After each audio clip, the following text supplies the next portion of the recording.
교회의 주인이시고 우리 인생의 주인이시며 온 땅의 주이신 예수 그리스도시여, 우리가 이 땅을 잠시 살다 가지만 우리의 인생을 통해 주님 영광 받으시고 우리가 당신을 한껏 사랑하며 주변 사람을 사랑하며 살게 해 주옵소서. 우리에게 주신 귀한 자녀들, 또 교회들, 우리가 섬겨야 될, 사랑해야 될 영혼들을 하나님 앞에 붙잡고 주는 그날까지 우리가 해야 될 경주를 멈추지 않는 우리 되게 해 주옵소서. 이 시간 말씀을 듣습니다. 주님께서 울림을, 또 우리 마음 가운데 깊은 깨우침을 허락해 주시길 간절히 구합니다. 예수님 이름으로 기도합니다. 아멘.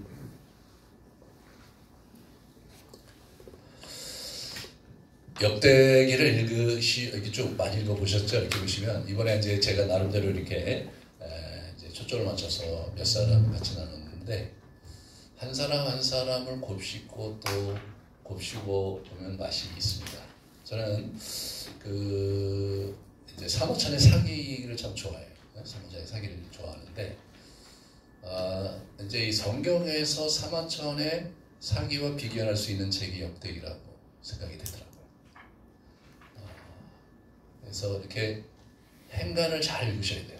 네? 압축되어 있기 때문에 사마천의 사기가 압축되어 있어서 읽으면서 행간을 읽어야 되는데, 이 역대기도 행간을 읽으시면서 좀 이렇게 보시면 참 이렇게 인생의 값진 교훈들과 또 어떻게 내가 판단하고 분별하고 가야 될지에 대해서 큰 깨우침을 얻을 수가 있습니다. 오늘은 이제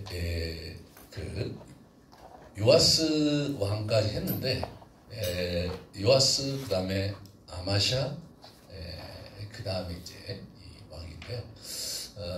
우리 같이 한번 이 우시아에 대해서 같이 나누면서 영적 멘토에 대해서 같이 좀 생각해보는 시간을 가지려고 합니다.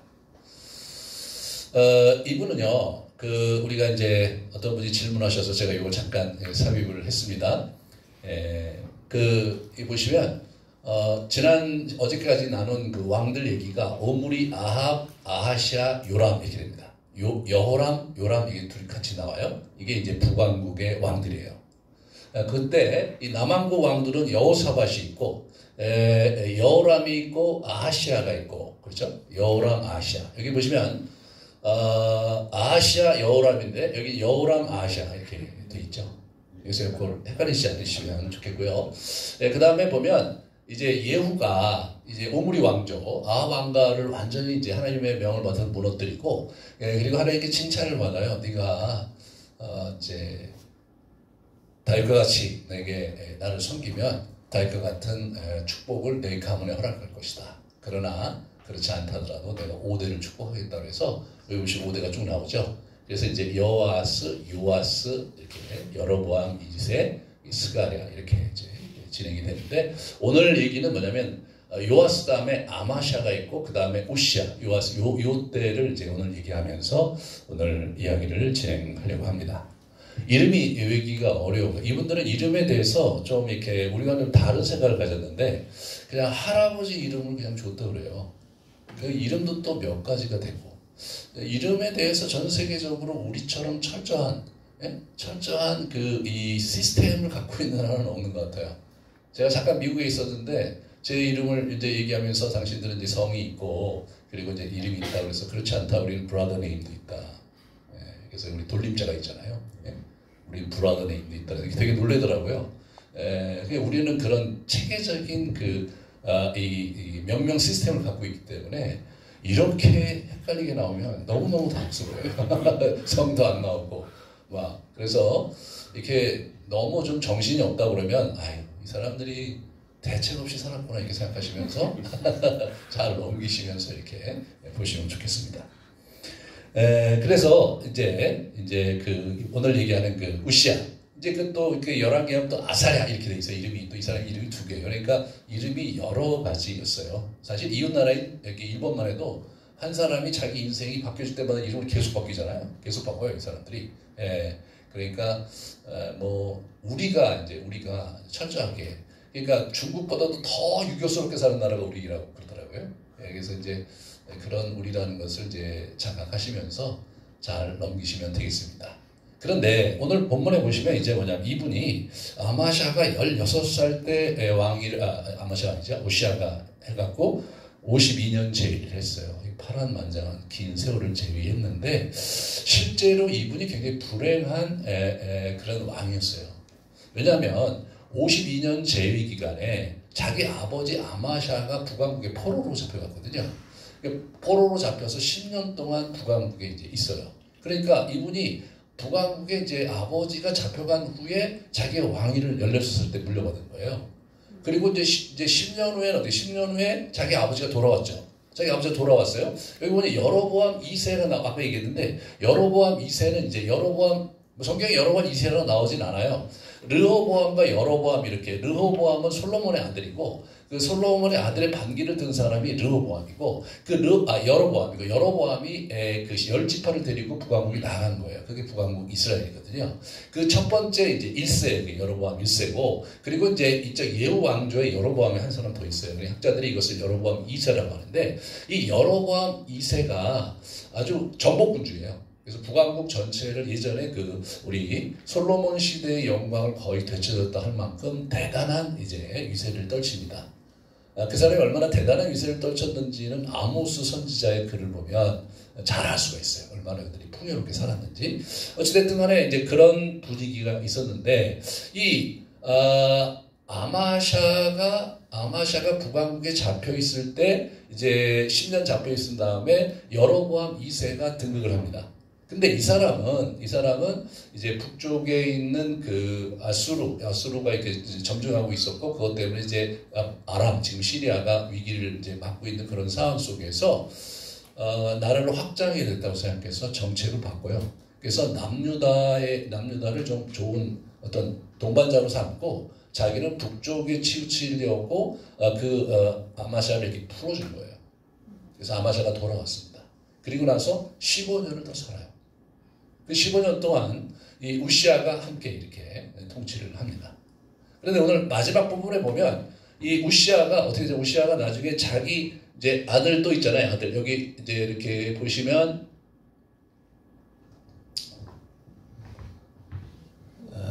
여기 우시아 요담이죠. 요담. 그다음에 이제 아스로 넘어가죠. 이게 또 아스가 또 북왕국에도 아스가 있어요. 예?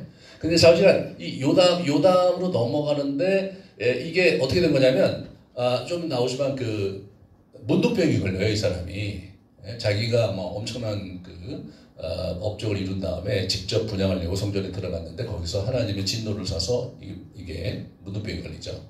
그러니까 문둥병이 걸리니까 이 사람을 따로 별채를 만들어서 거기 이제 계시게 하거든요. 여기서 이제 문둥병은 우리가 생각하는 지금 한센병과는 다른 고대 이 시기의 학자들에게는 한센병이 없었대요. 그러니까 아주 심각한 피부병이었다고 하더라고요. 그래서 이제 그런 피부병을 갖고 있었는데 그때 자기가 이제 그 별채에 들어가서 집거하면서 자기 아들 요담이 또 같이 섭정을 합니다. 그러니까 실제로 이 사람이 고유하게 혼자 나라를 다스린 해는 17년밖에 안 돼요. 17년. 52년이라고 하지만. 이제 그렇게 한번 입장을 바꿔놓고 생각하면 우시아가 얼마나 힘들었을까. 자기가 이제 왕이 됐을 때 자기 아버지가 이제 북왕국에 포로로 잡혀 있는 그런 상황 속에서 16살의 나이에 이제 나라를 이제 통치하게 된 것이니까 스트레스가 굉장히 많았을 거라는 생각이 들어요. 그래서 이렇게 보시면 이 주변국 이게 이제 그 당시 그 재편왕 이루고 있었다가 잠깐 말씀을 드렸는데 이게 여로보암 2세가 저 하밧 저쪽에 유브라데스 강 거기까지 이 사람이 이제 쭉 평정을 하고 그리고 이제 그 북왕국을 강성국가로 이렇게 만들면서 이게 아수르가 점차 이렇게 발흥을 하는 아수르는 이쪽 그러니까 바벨론 이쪽 그러니까 메소포타미아 남쪽 지금의 뭐 이란 지역에 가까운 곳이라고 생각하시면 되겠습니다. 거기에 이제 이 사람들이 있었는데 이 친구들이 이제 점점 발흥을 하고 있었어요. 이제 그런 가운데 이 여로보암 2세 때 나타난 아주 묘한 선지자 요나가 그 니느웨가 아수르의 수도거든요. 그러니까 이 사람들이 계속해서 포악스럽게 나라를 확장하는 과정에서 요나한테 가서 회개를 선포하라고 했을 때 도망갔던 분위기가 지금 그런 분위기예요. 이게 이제 국제 정세가 완전히 이제 바뀌는 그런 변화가 있는 거죠. 여러분 이분이 망대를 세운 얘기 중간이에요. 망대를 세운 게 왜 그러냐면 아수르가 전쟁을 할 때 그 전쟁 양상 속에서 망대가 필요했기 때문에 아수르를 대적하기 위해서 망대를 세운 것으로 학자들이 이렇게 이해를 하고 있습니다.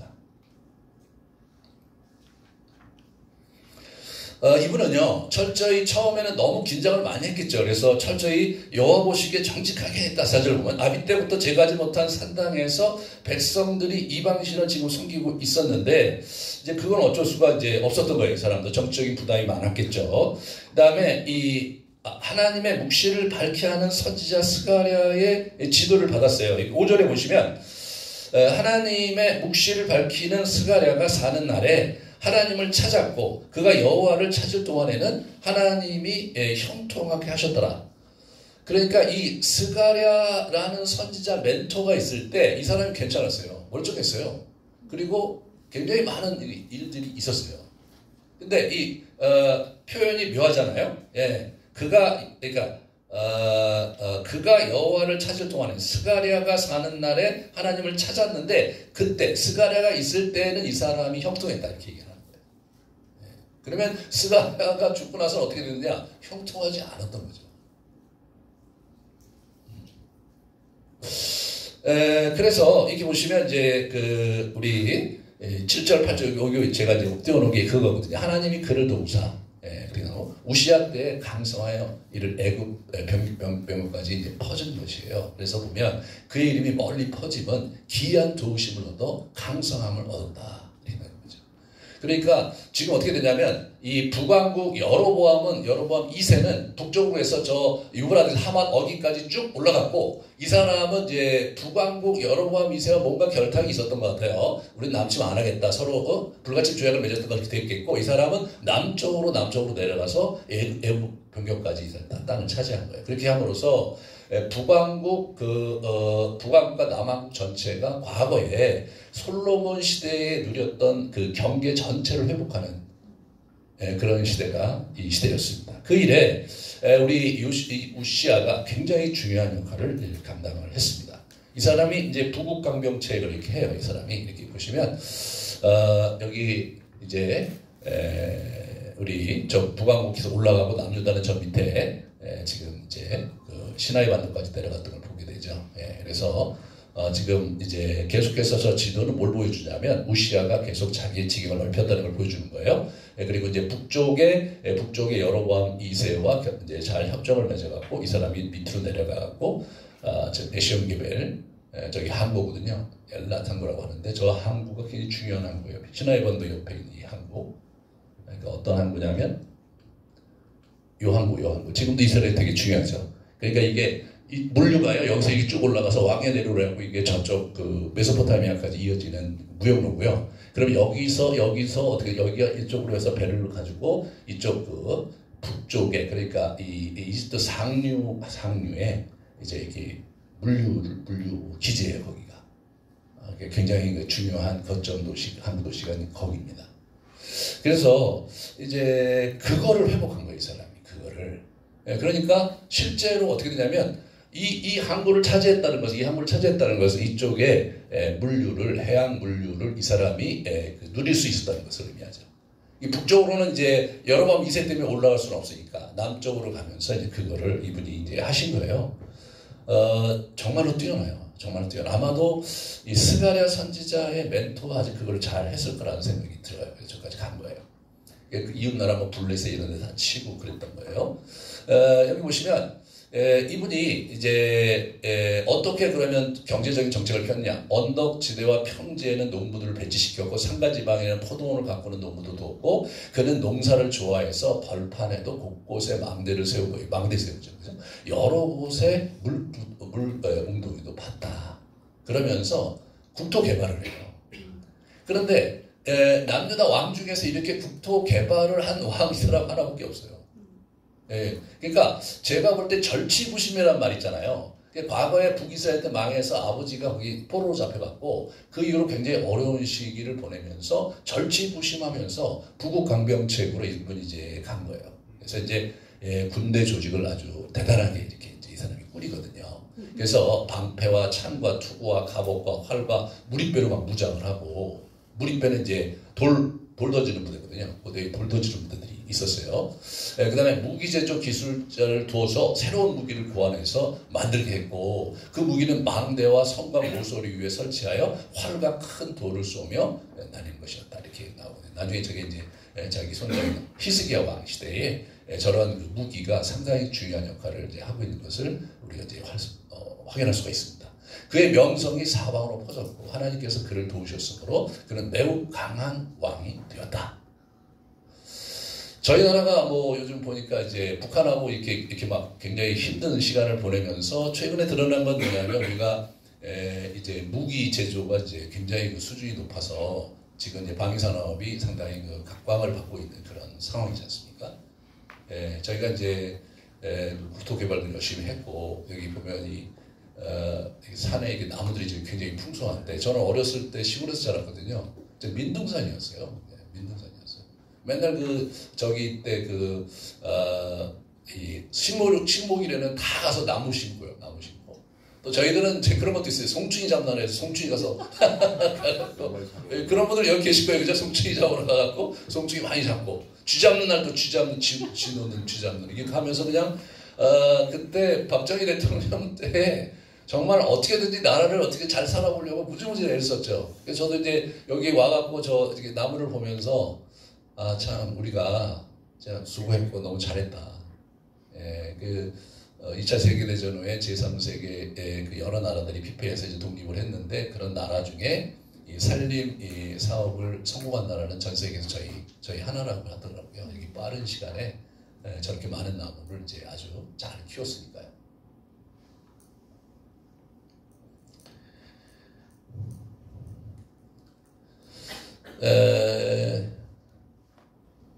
이제 그렇게 하고 네네. 그런데 이제 문제는 뭐냐면 이 사람이 그렇게 되니까 이제 교만해진 거예요. 교만할 만하죠. 저 정도면 교만할 만해요. 물론 뭐 잘했다는 건 아닙니다. 하여튼 교만을 할 만해서 이 사람이 이제 악을 행했다. 16절에 이렇게 나와요. 여호와께 악을 행하고 여호와께 범죄를 했는데 그 내용은 뭐냐면 여호와의 전에 들어가 성소의 향단을 분향하려 한 거죠. 16절에 그죠? 분향하려 한 거예요. 이거는 뭡니까? 제사장이 해야 될 역할이거든요. 이건 철저히 레위 지파 제사장들에게 이제 정해진 일이었는데 18절에 보시면 그 용맹한 제사장이 80명이 가갖고 왕을 막 이렇게 막아서고 말리려고 해요. 근데 뭐 왕이 이제 안 들었는데 그때 이제 이 피부병이 이제 그때 발병하는 그런 얘기들을 이제 하죠. 그래서 이렇게 보시면 여기가 이제 민수기인데 이것이 이런 어떤 성전 내일은 완전히 레위 지파에게 맡겼던 일인 것을 우리가 볼 수 있죠. 그래서 이게 여기 이제 저렇게 그림으로 보시면 이제 하얀 어떤 이제 피부병이 번지면서 문둥병이 이제 있죠. 문둥병이 생기니까 이 사람을 이제 내치는 거죠.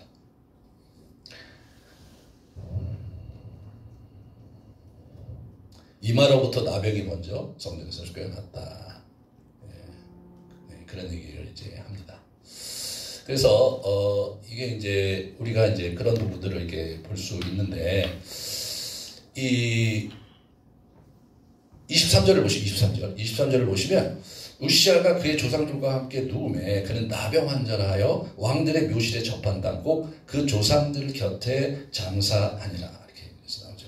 그래서 이 사람이 그 묘실에 이 사람이 묘를 쓰지 않고 묘실에 접한 땅에다가 이 사람을 쓴 거예요. 아마 하나님의 징계를 받은 자였기 때문에 그 왕실 묘실에 이 사람을 모시지 못하는 것 같아요. 이스라엘 쪽 보시면 알지만 문제가 있는 왕들은 그 묘실에 이제 묻지 않았어요.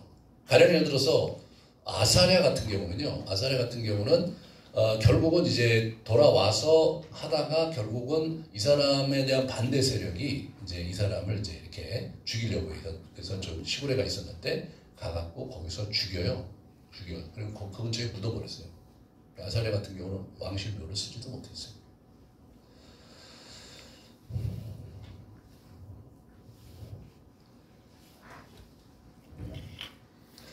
이게 상황이 굉장히 이렇게 어렵게 진행이 되는 거예요. 여러 가지 일로 이제 어렵게 진행이 되는데 이거를 우리가 좀 한번 정리를 해보려고 그래요. 상황이 이렇게 계속되고 있는 이유가 뭐고 또 우리가 어떻게 그 부분을 이해하고 오늘날 우리의 삶에 적용해야 될지. 우선 이제 우리가 알 수 있는 것은 이제 이 우시야가 정말로 수고했고 잘 지내다가 마지막에 이 하나님께 이렇게 하지 말아야 될 것을 이제 그걸 하는데 80명이 와서 막아도 그걸 확 물리치면서 이제 가려고 하는 그런 교만한 사람이 되어버린 거예요. 이런 것들이 참 우리에게 시사하는 바가 많습니다. 우선 우리가 이제 좀 하나하나 좀 살펴보려고 하는 거는요. 우리가 이제 이 에스라가 지금 이제 그 요아스 그리고 아마샤 그리고 우시야 이 세 왕이 일단은 긍정적인 평가를 받거든요. 여호와께 이제 옳게 행했다는 평가를 받지만 이 세 사람이 그 말로가 다 안 좋았어요. 하지만 이 세 사람의 공통점이 좀 있었어요. 이게 보시면 이 요아스는 어머니 이름이 이제 시비아하고 브엘세바 사람이었다. 아마샤는 어머니 이름이 요아따인데 예루살렘 사람이었고 우시아는 뭐예요? 어머니 이름이 아골인데 예루살렘 사람이었다. 이게 누가 포석한 거냐면 여호야다가 포석을 한 거예요. 그래서 그 예루살렘 사람으로 부인을 이렇게 한 거거든요. 그런데 이 역대기에 왕들의 부인이 언급되는데 고향이 어딘지 언급된 왕은 이 세 사람밖에 없어요. 특별히 좀 저자가 그것을 강조하고 있는 것입니다. 그때 이후로 가능한 한 예루살렘 사람, 가능한 한 이렇게 그 하나님의 그 하나님 믿는 그러한 가문 중에서 이제 부인을 이렇게 이제 얻은 거죠. 그게 성공적이어서 저 사람들이 다 선한 왕으로 평가를 받거든요. 문제가 있긴 하지만. 그런데 이제 이분들이 공이 이제 문제가 된 건 뭐냐면 뒷심이 딸려. 요아스 같은 경우는 이제 이 여호야다의 아들 스가랴를 죽여요. 스가랴 선지자가 이제 그 이 요아스가 이제 여호야다가 죽고 나서 그 다음에 어떻게 됩니까? 그 유다 방백들이 와서 자기들이 이제 그 내정 간섭을 하기 시작해요. 그러면서 이제 바알과 아셀을 섬기는 거예요. 그러니까 이제 여호야다의 아들이 이제 그 이름이 스가랴인데 스가랴가 이제 그 문제를 제기하니까 이제 스가랴를 이제 죽여요. 그 뭐 본인이 직접 죽이지 않았겠죠. 예? 이제 지금 현재 이제 정치 세력의 이제 주도권을 장악하고 있는 세력이 스가랴를 이제 죽였는데 사실은 왕의 그 허가를 받아서 죽인 거예요. 그러니까 이제 그 사람 죽이게 되는 거죠. 이런 것들이 이제 요아스가 이렇게 보면서 참 실망스러운 구석이에요. 어떻게 자기가 은혜를 받은 그 여호야다의 아들을 죽였을까? 하지만 이제 정치라는 이 역학이 사실 뭐 본인은 원치 않아도 죽일 수밖에 없는 그런 역학이 분명히 있었을 거라는 생각이 들고 오히려 요아스는 사실은 여호야다가 되게 잘 요아스를 보필하긴 했지만 요아스 자신이 독립적인 자기 주체성과 자기의 신앙을 가지고 정책을 펼 수 있을 만큼 키워내지 못했던 것 같아요. 그러니까 내각의 관료들의 얘기에 휘둘리면서 평생을 살다가 이 사람이 이제 그렇게 망해갔던 것을 이제 보게 돼요. 그 다음에 이제 아마샤 왕 같은 경우는 선지자의 권고를 막 무시하고, 그래서 이제, 그러다가 결국은 나중에 포로로 이제 잡혀가는 걸 이렇게 보게 되고요. 우시야 왕 같은 경우는 하나님 묵시를 받기 위해서 스가랴가 죽고 나서 무너지고 이런 식으로. 그러니까 이 뒷심이 딸려요. 쭉 가다가 뒷심이 딸려요. 뒷심이. 이제 보면, 영적인 멘토가 있고 그 멘토와 긴밀한 관계 속에 있을 때는 잘 지탱을 하다가 그게 이제 문제가 생기면 완전히 망가지는 거예요. 그 다음에 이 보시면 요아스 같은 경우는 이제 어떻게 되냐면 신하의 아들들 제사장 여호야다의 아들들의 피로 말미암아서 반역을 일으킨 거예요. 여호야의 아들을 죽인 사람 그쪽에 있는 세력들이 이제 해갖고 침상에서 죽여버렸어요. 그래서 그리고 왕들의 묘실에 장사하지 않았어요. 요아스가. 참 슬프죠. 네, 슬픈 사람이에요, 이 사람. 그러니까 자기가 주체적으로 자기 인생을 살아가지 못했던 분이죠.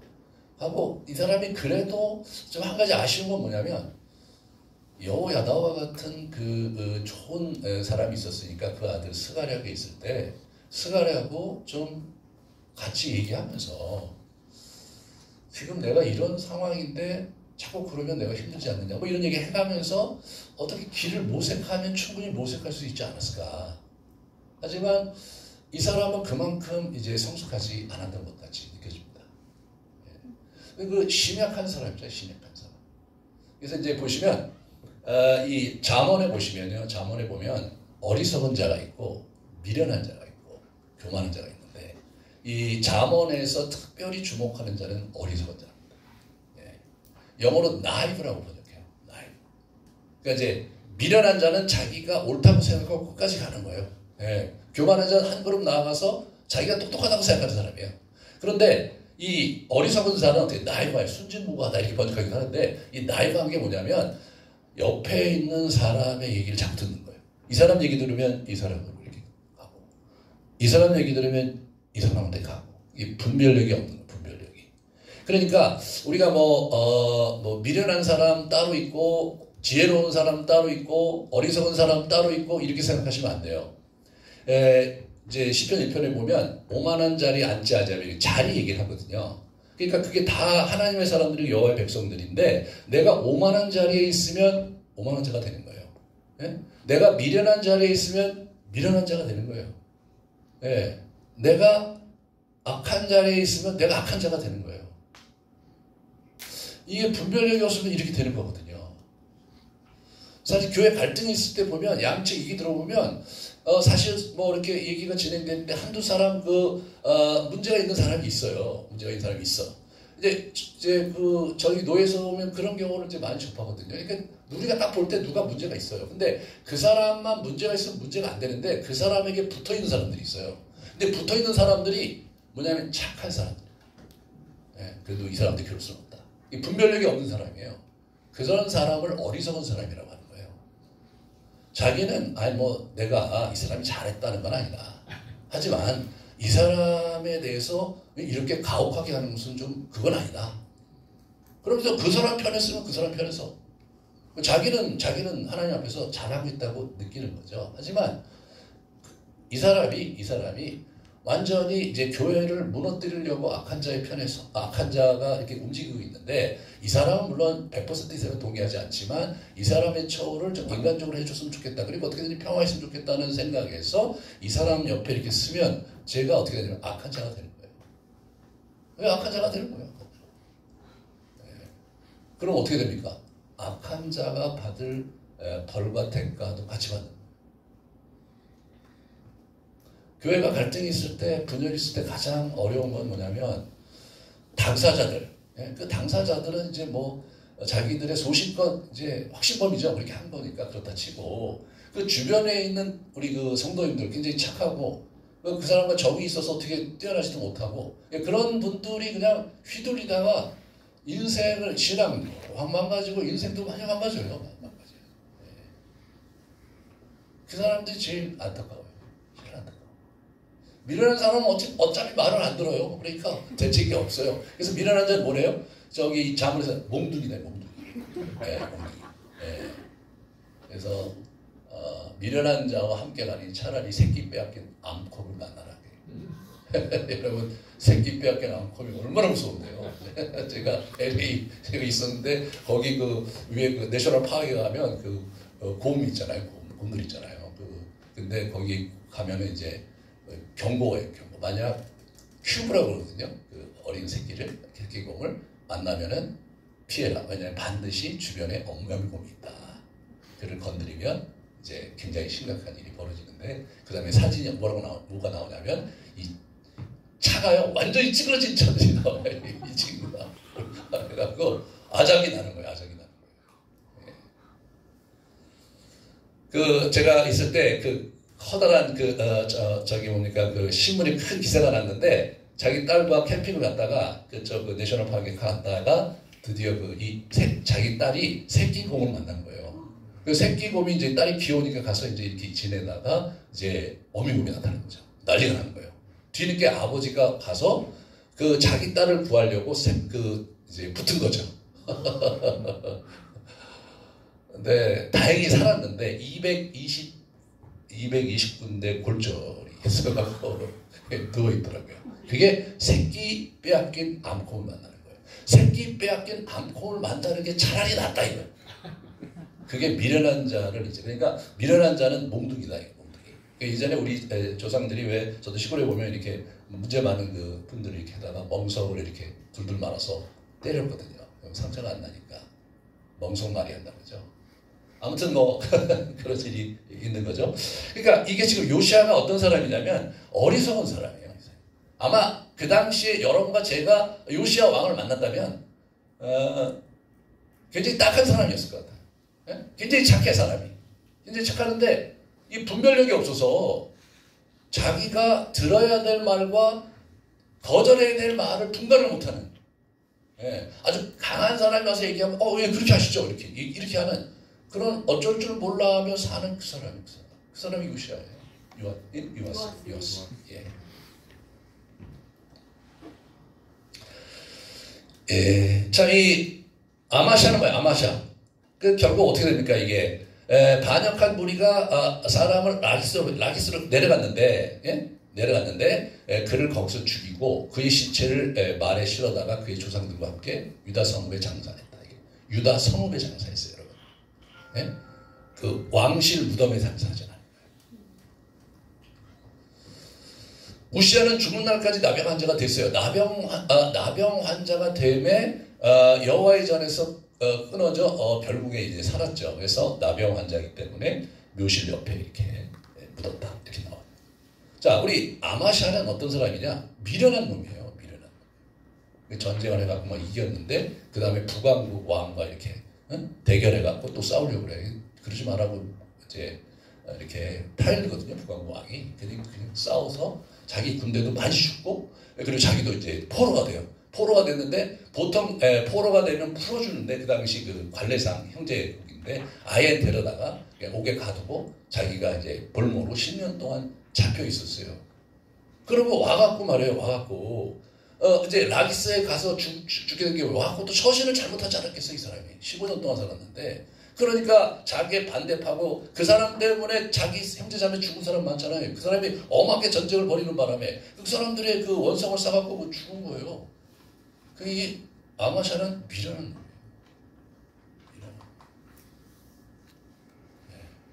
이 우시아는 뭐예요? 우시아는 교만한 놈이에요. 교만한 놈이에요. 네? 그래서 이 어리석은 자와 미련한 자와 교만한 자가 나란히 가는 거예요. 나란히.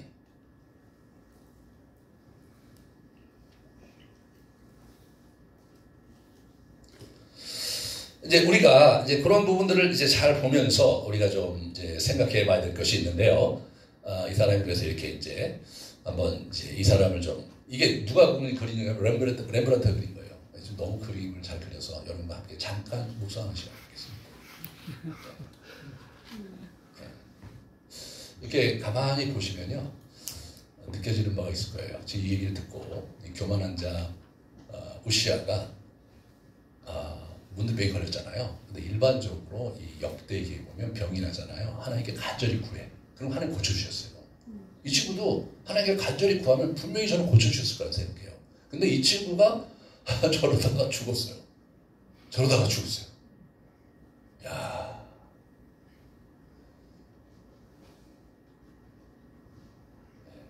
12년 동안 저러다가 죽었거든요.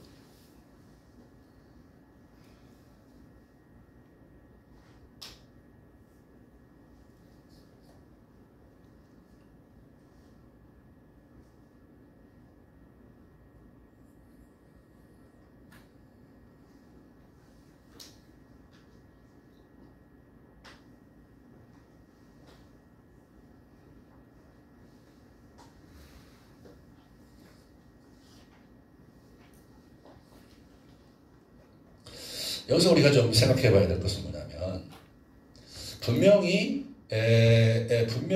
하나님께 선한 왕이라고 성경의 평가를 받았는데 말로가 왜 이 모양이냐. 우리가 에스겔서에서 그 힌트를 얻을 수가 있어요.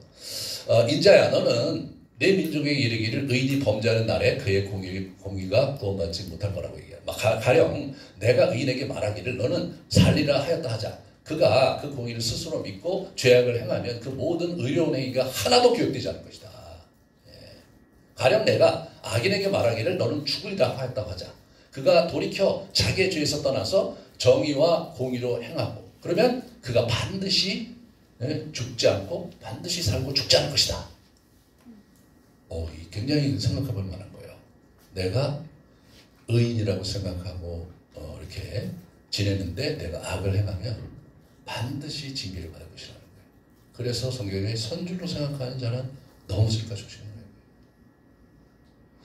그래서 내가 악한 길에 들어서 내가 더 망가져갖고 인생이 정말 돌이킬 수 없을 것 같이 여겨지는 지점이 있다 손 치더라도, 그리고 설사 내가 너는 죽을 것이다 라고 선언했다 손 치더라도 그 사람이 회개하고 의를 행하면 죽지 않고 반드시 살 것이다.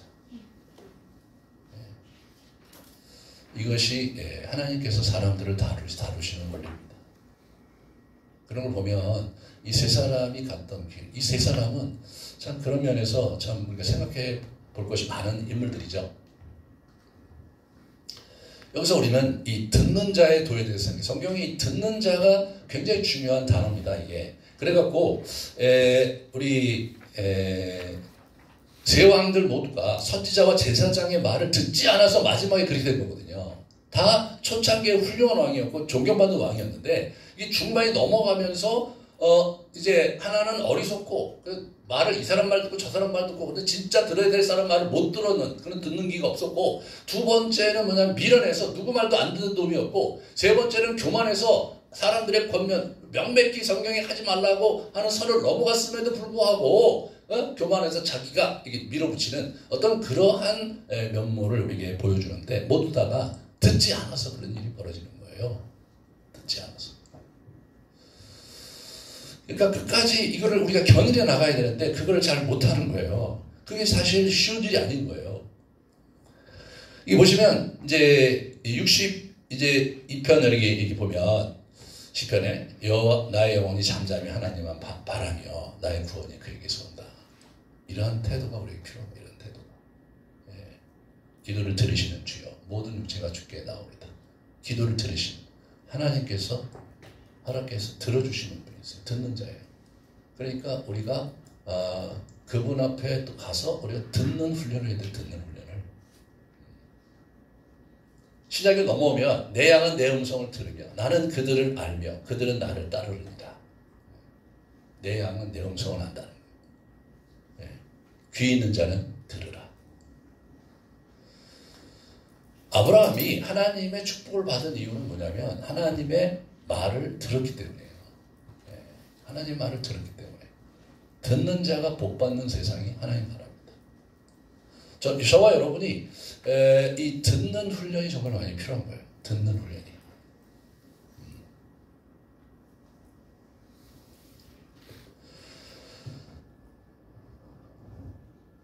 어떤 사람을 듣는다 할 때 우리가 그 얘기를 딱 들으면서 이렇게 대답해야지 라는 생각을 갖고 그 얘기를 들을 때 이건 충분히 듣는 게 아니에요. 끝나고 나자마자 내가 하고 싶은 얘기가 따다닥 나가니까.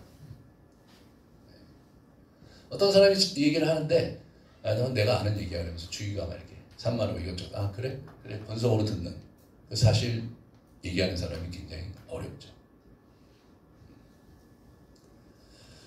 우리가 누구를 이렇게 들을 때 우리가 이제 좀 착각하지 말아야 될 것은 내가 충분히 그 사람 얘기를 다 듣는다고 해서 그 사람을 동의하는 것과는 다른 거거든요. 그죠? 그 동의하는 것과는 다른 거예요. 다 듣고 나는 동의하지 않지만 그냥 있는 그대로 받아줄 수도 있죠. 그러면 인생의 경험이 많은 사람일수록 하고 싶은 얘기가 많아서 노파심이.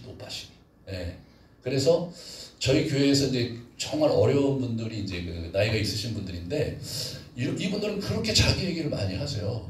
소그룹을 하잖아요. 그럼 계속 자기 얘기만 하시는 거예요. 제가 그래서 워크숍을 데려갔어요.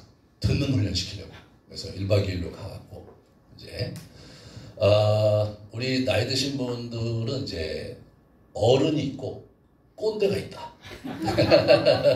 젊은 사람들은 어른은 존경하지만 꼰대는 아주 경멸한다.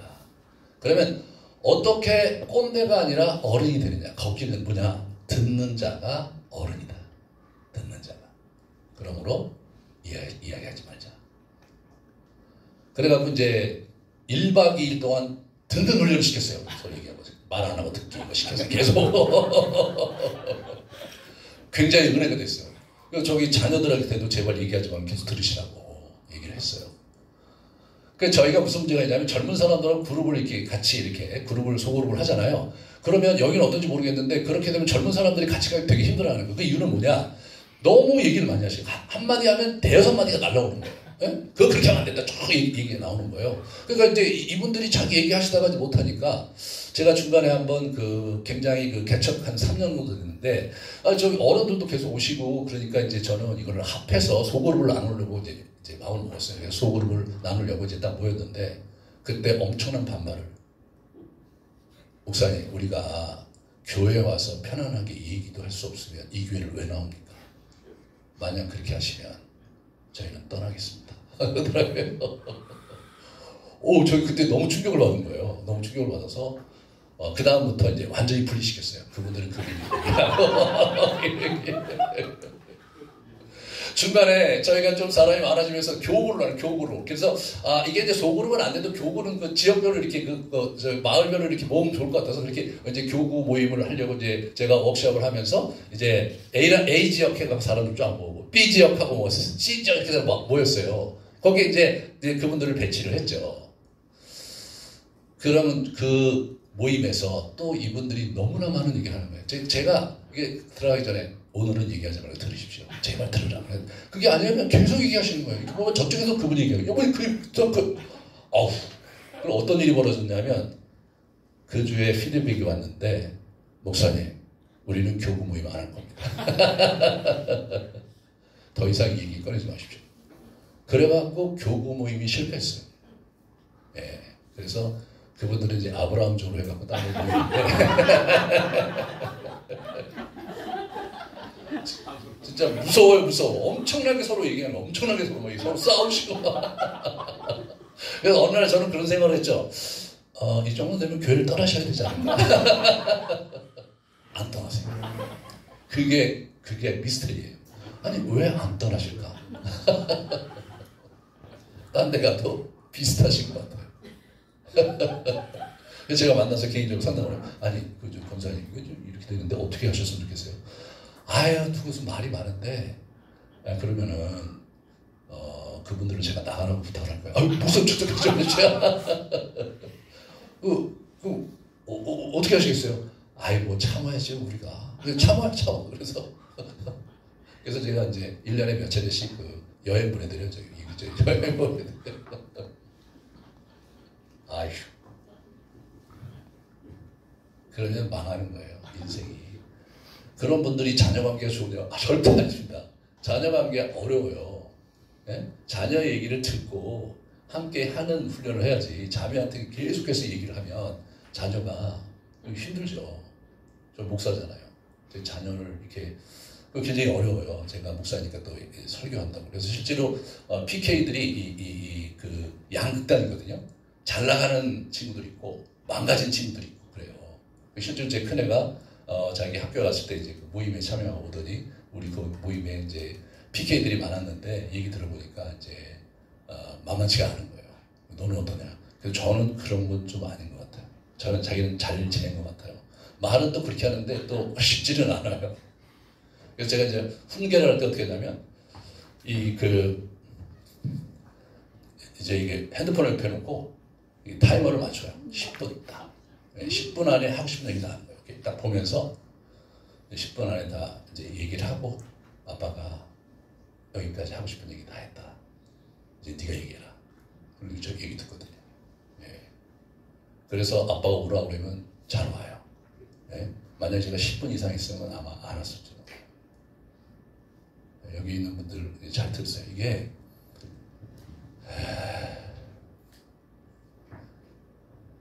젊은 사람들은 자기 얘기를 들어주는 사람을 원하죠. 그죠? 그러면 나이가 들면 이순이잖아요. 그죠? 우리 이순, 귀가 순해진다. 60이 이순이야. 지금은 60이 너무 야망이 많으신 것 같아요. 너무 하고 싶거든.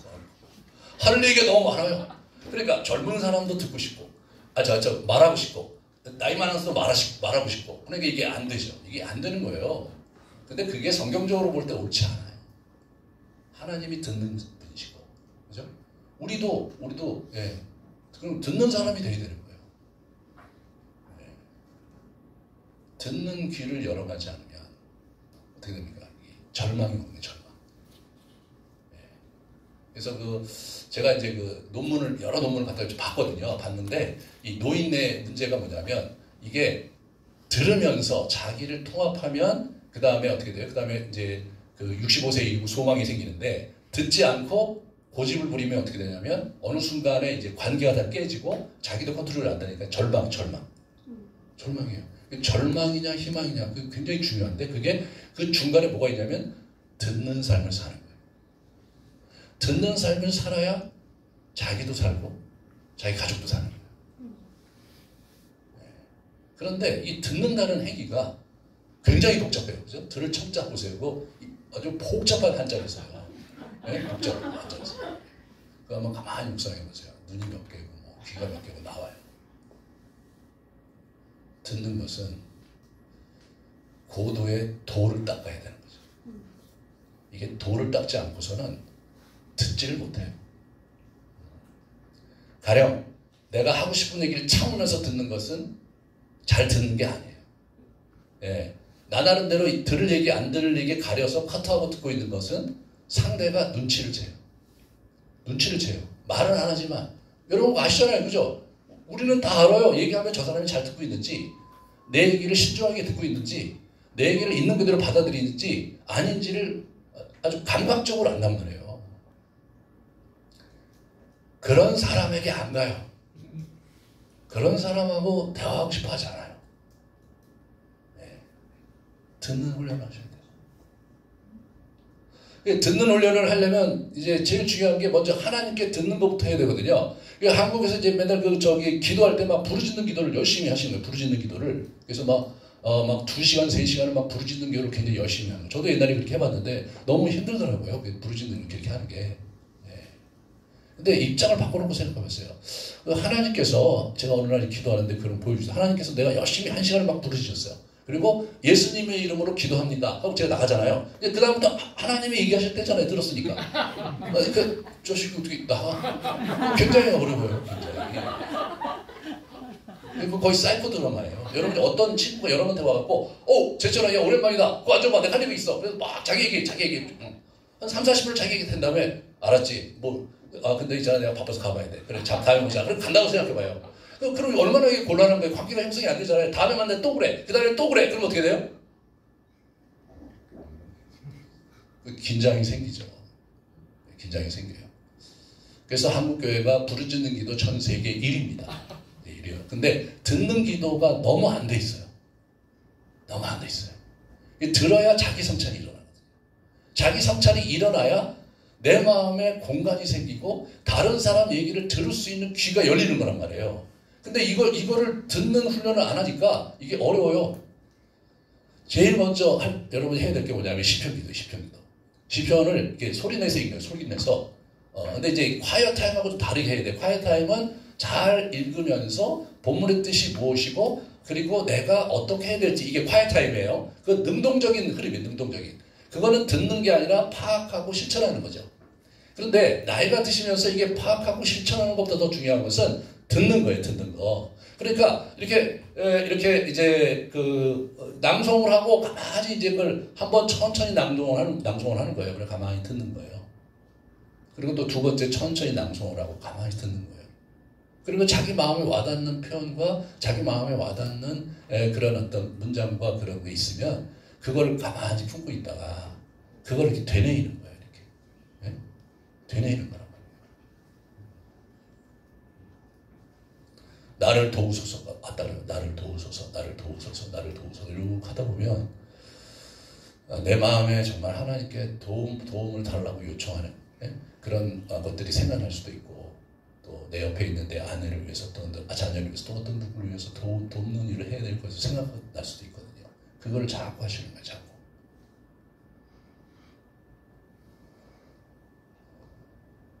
그거를 몇 년을 하시는 거예요. 그러니까 하고 또 하고 계속 그렇게 하시는 거예요. 이게 워낙 기독교가 전통적으로 시편 기도를 늘 했어요. 이 개신교만 안 해요 지금. 예? 캐톨릭도 하고 성모교도 하고 저쪽에 동방정교도 하는데 개신교가 시편 기도를 잘 안 해. 켈빈 그분도 시편을 그 찬송가로 만드시고 막 열심히 했는데 안 해. 근데 기도의 기본기는 어디 있는 거냐면 시편을 묵상하는 데서 오는 거거든요. 예, 시편을 묵상하는 데서. 시편의 언어를 모르면 기도의 언어를 모르는 거고 기도의 언어를 모르면 하나님과의 대화에 그렇게 깊이 들어갈 수가 없는 거죠.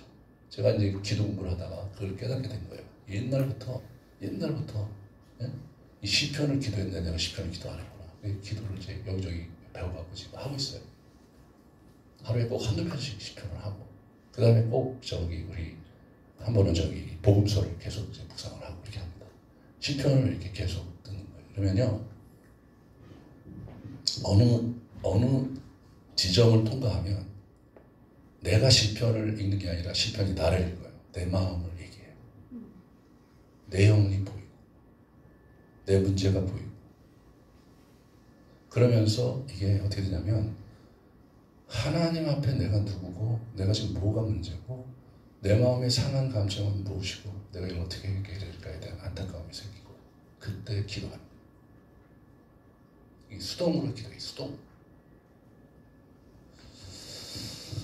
그러니까 우리가 기도를 하는데 시편을 이런 식으로 기도하는 것부터 시작을 하시면 이제 점점점 듣는 기도가 되는 거예요. 제가 지금 한 20년 그렇게 하고 있거든요. 많이 좋아졌어요. 많이 좋았어요. 저 예전에 저도 뭐 엄청나게 책도 많이 읽은 편이었기 때문에 할 얘기하면 쫙쫙쫙 나오는 사람이었어요. 네. 근데 어느 날 제가 알게 된 거예요. 내가 너무 많은 얘기를 하고 있다. 들어야 된다. 어떻게 되느냐. 침묵을 하고 시편 기도를 하면서 듣기 시작을 하는 거죠.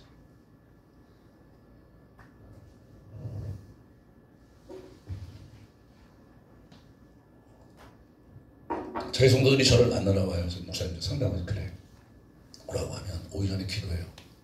주님 내가 잘 들을 수 있게 달라. 어떤 경우는 다 듣고 기도만 해줄 때도 많아요. 그 친구가 물으면 제가 얘기를 해요. 야, 너 참 힘들었겠다. 너 어떻게 사니? 내가 기도해 줄게. 같이 기도해. 그럼 울어요.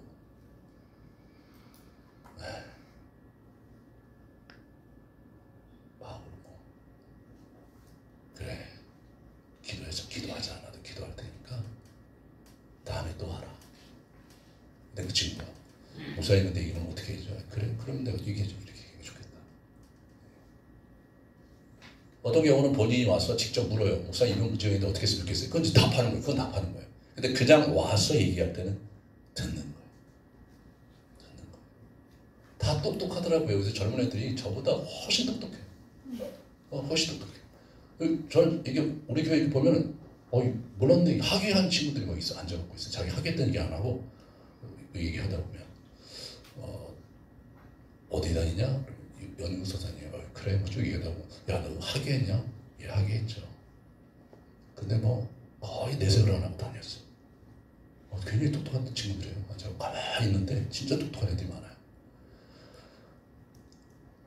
그래도 와하고 자기 얘기하고 기도해주면 그 위로를 받아요. 저는 이 시대에 이런 사람들이 필요하다고 생각해요. 네? 다른 사람 얘기 들어주고 그 영혼을 위해서 기도해주고 네, 그게 필요한 시대예요. 우리가 뭐 이제 어제 뭐 유업 얘기하고 막 얘기했는데 내 유업이 뭘까 이렇게 생각하시는데 제가 이제 사람을 돕는 것부터 시작하면 된다. 사랑을 하는 것부터 시작하면 된다. 예. 그래서 어느 날 제가 이제 이제 30대 초에 제가 너무 외롭더라고요. 사역다가 너무 외로워서 막 기도하는 거예요. 하나님 나에게도 멘토를 주십시오. 막 이렇게 기도를 했는데 어느 날 너는 맨날 받을 생각만 하냐. 그러시더라고요. 또 남들에게 좀 줄 생각도 해야 되지 않냐. 제가 이제 헉해하고 그 다음부터 이제 사람들을 도와주기 시작했어요. 순수하게 만나갖고 얘기도 하고 사랑을 주기 시작했는데 너무 감사했던 것은 그게 큰 기쁨이 되더라고요. 아, 사랑은 줄 때도 풍성하다. 예, 받는 사랑보다도 주는 사랑이 훨씬 더 풍성하다. 예, 꼭 사랑을 받아야 되느냐. 예, 주는 것으로 충분하다. 예. 저희 교회 성도들이 와갖고 이제 저는 이제 이런 것밖에 안 하고 별로 프로그램도 잘 안 하고 그러니까 우리 교회는 사랑이 없어요. 목사님부터 좀 그래요. 이런 얘기 해주시죠. 저희 교회 청년 전사는 대놓고 얘기하거든요. 오늘 설교는 좀 아니었어요, 목사님. 부목사가 설교하면 부목사님 설교 너무 좋아요. 이러잖아요. 네, 수평적으로 하려고 부재를 썼거든요. 근데 그렇기 때문에 그 친구들하고 이렇게 지내는 게 좀 이렇게 수월한데 그러다 보면 와서 얘기해요, 자기 얘기를. 네. 그리고 제가 이제 어떻게든지 이제 사랑을 주려고 이제 애를 쓰는데 제가 어느 날 설교를 했어요. 뭐 이렇게 사랑이 없다고 그러는데 왜 이렇게 사랑을 받으려고만 하냐. 사랑을 줄 수도 있지 않냐. 왜 그렇게 받으려고만 하냐. 네? 나이가 한두 살짜리도 아닌데 맨날 교회 가서 사랑받으려고 하고 그 사랑을 줄 사람이 누가 있냐 그러면은 네. 그런 얘기를 제가 이제 막 하고 야단치죠. 네. 그리스도인들은 주님께서 말씀하시기를 사랑하라고 말씀하시잖아요. 사랑은 내가 줄 테니까 너희는 사랑하라. 우리는 하나님 예수님으로부터 사랑을 공급받아야죠.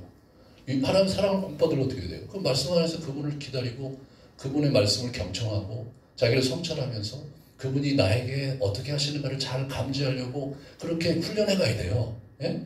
이게 훈련을 하면 다 돼요. 다 돼. 안 될 수가 없어요. 여러분 똑똑하셨잖아요. 예. 그래서 그냥 저희 교회 오면 묵상훈련부터 시켜요. 그래서 가만히 앉아있어라. 예. 답 달려고 하지 말고 파악하려고 하지 말고 이제 처음에 기초할 때는 그걸 해야 되지만 가만히 앉아있어라. 목사님은 아무것도 안 들려요. 그럼 아무것도 안 들리지 네가 내가 들어온 적이 없으니까 계속 그렇게 하는 거다. 예. 그러다가 어느 날 이렇게 목사님 오늘 제가 뭔가 느꼈는데 얘기 들을 때 제가 얘기하면 그래 그거 성령께서 하신 것 같다. 감사하다. 그렇게 해라.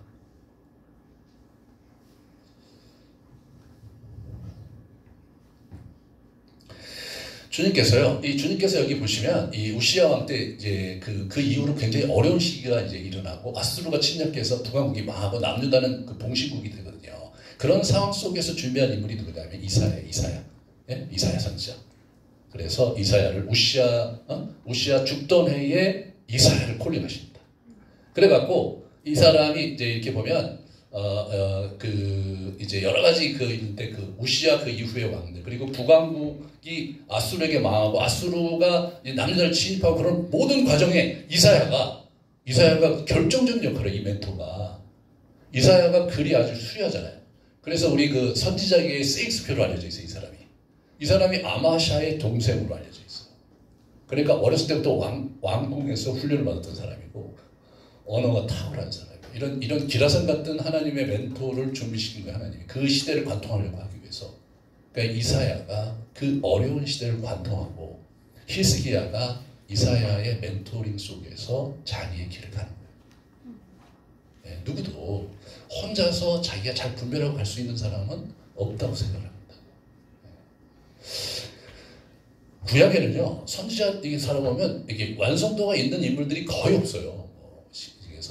별로 없어요. 끝이 계속 이상해. 저도 옛날에 그게 이상했어요. 왜 하나님 믿는 사람들이 끝이 이상하지? 예, 그것은 성령이 우리 안에 내주하시지 않았을 때이기 때문에 그런 거예요. 신약시대 인물들은 완성도가 다 뛰어납니다. 요한, 베드로, 이 바울 다 완성도 있는 사람들 알았어요. 성령께서 그 안에 계셨기 때문이죠.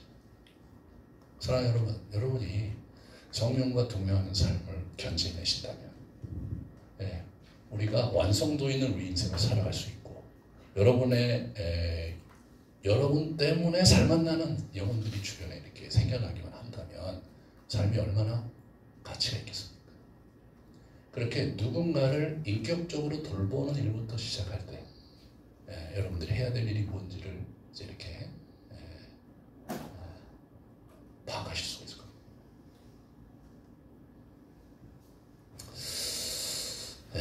그래서 우리 영적 멘토로 살아가자. 여러분들 그 인생의 경륜도 있으시고 이제 연세도 있으신 분들에게 특별히 부탁을 합니다. 멘토로 준비를 많이 하셔야 되는데 지식을 준비하는 게 아니라 우리의 마음을 준비하셔야 됩니다. 그리고 누군가의 이야기를 귀담아 들어주지 않고 그를 격려해주고 힘을 줄 수 있는 그런 사람들로 여러분의 인생을 아름답게 꾸려가시기를 주님 이름으로 축원합니다. 같이 우리 기도하겠습니다.